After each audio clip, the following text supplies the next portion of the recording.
The following snippet of audio comes from an interview between Doug Bishop and Ed Wallace and Duty Ron.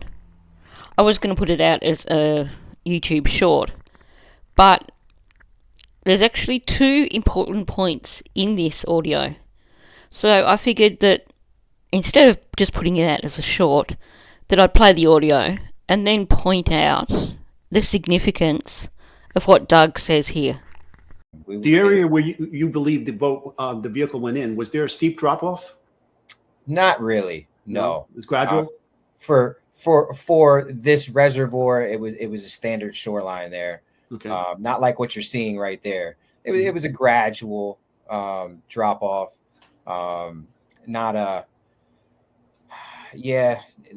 Nothing devastating.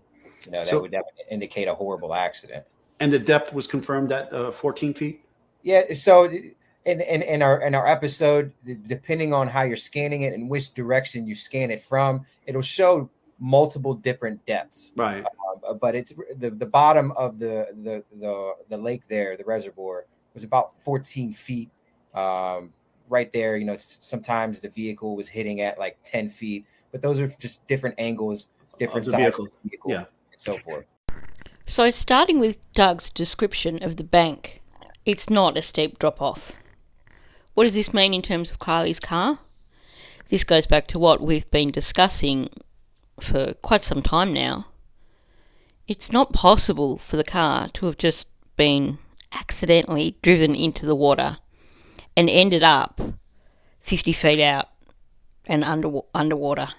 Why? Because it's not a steep drop-off. The car would have been bogged in the mud in shallow water long enough to be pulled back out again.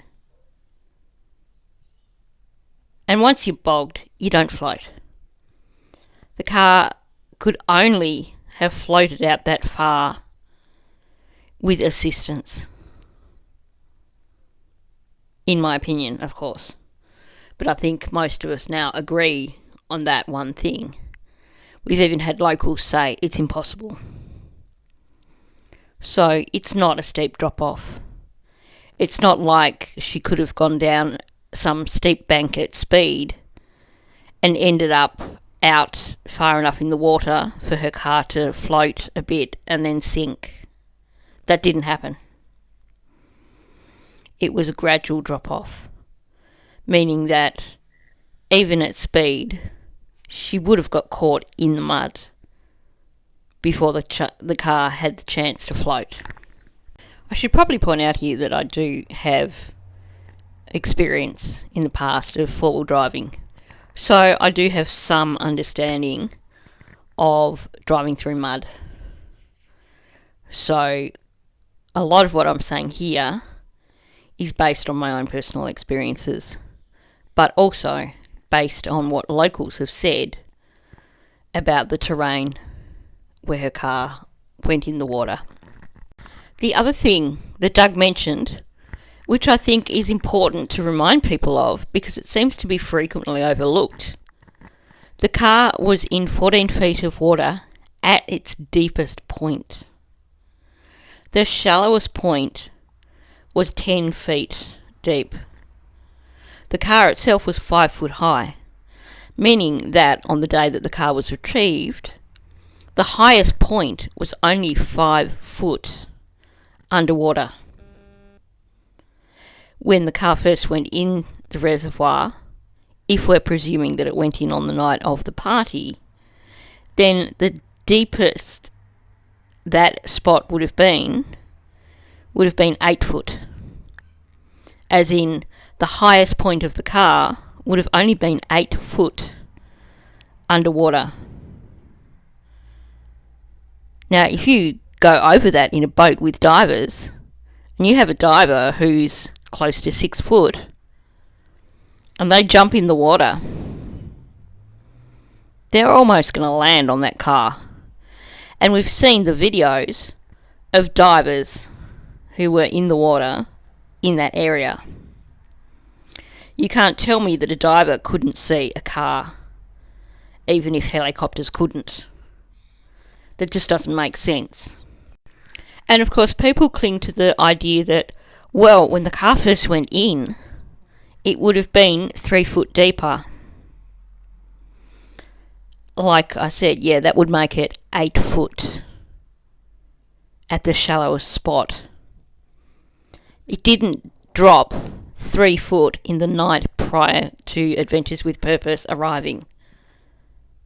That 3 foot drop occurred over a 2-week period, meaning that they were still searching that area up until the 15th. So that is only 6 days prior to Adventures with Purpose coming. So even if we average it out, that means that the reservoir would have been 1.5 foot more shallow than it was when Kiely first went missing. Meaning that when they were still searching, theoretically, the highest point would have only been in about 7.5 feet of water. Are you seriously going to tell me that they wouldn't see that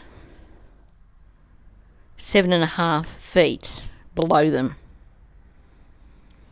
We've seen the images of the search boats directly over where the car was later found. Are you honestly going to tell me that you couldn't find a car in 7.5 feet of water?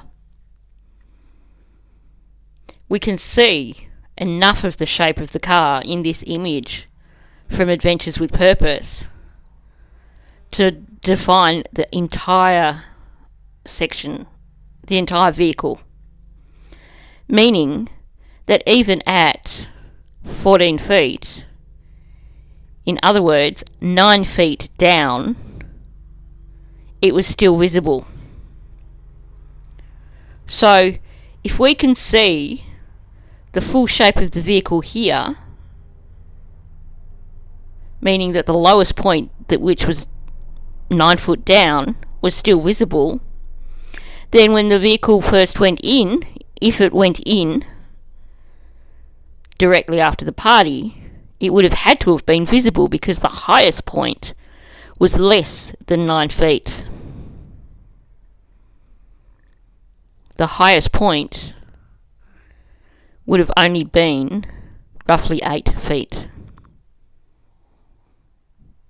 And going back to the same thing that Doug said in the Adventures with Purpose video, helicopter pilots said they could see the bottom of the reservoir. So tell me, how is it possible that that vehicle could have possibly been in the reservoir from that night when Kiely went missing, given that its highest point should have been visible based on what we see here from the Adventures with Purpose video?